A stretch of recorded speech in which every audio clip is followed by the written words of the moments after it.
বেশিরভাগ মানুষের কাছে একটা জিনিস থাকে না, আর সেটা হলো ভালোবাসা। জীবনে সুখের সাথে দুঃখ মিশে থাকে, আনন্দের সাথে কষ্ট মিশে থাকে, কিন্তু ভালোবাসাটা সবসময় থাকে না। আর যেখানে ভালোবাসা নেই, সেখানে সব কিছু থেকেও যেন তার কাছে কিছু নেই।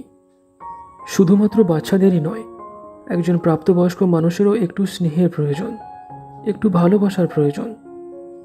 ধীরে ধীরে বয়স বাড়ে, শরীরটা বেড়ে ওঠে, কিন্তু ভিতরের মানুষটা ছোটই থেকে যায়। তার একটু আদর দরকার, সবসময়ের জন্য না হলেও মাঝে মাঝে তার একটু আদর দরকার, আদর মাখানো ব্যবহার দরকার। একটা ভালোবাসার কোল, যেখানে সে একটু নির্দ্বিধায় নিঃশ্বাস ফেলতে পারে। ঠিক যেমন ছোটবেলায় যখন ভয় পেতাম, তখন মায়ের কাছে গিয়ে বসতাম, ঠিক তেমনই একটা মানুষ দরকার, যার কাছে গিয়ে দাঁড়ালে অথবা তার কাছে গিয়ে বসলে শান্তির একটা ভাব অনুভব করা যায়। মানুষ একা থাকতে পারে না, কল্পনাতে হলেও তার একটা ভালোবাসার মানুষ দরকার। কোনো পশু পাখি যেমন তার সঙ্গী ছাড়া বাঁচতে পারে না, ঠিক তেমনই প্রতিটা মানুষেরও একটা ভালোবাসার মানুষ দরকার।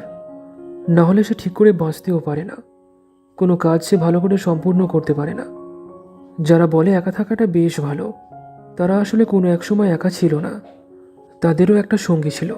হয়তোবা কোনো কারণে আজ তারা সঙ্গীহীন হয়ে পড়েছে।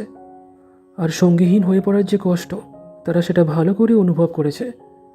তাই জন্য তারা বলে একা আছি মানে ভালো আছি, কিন্তু তারা সত্যি ভালো নেই। একা থাকতে থাকতে মানুষগুলো আজ বড্ড একা।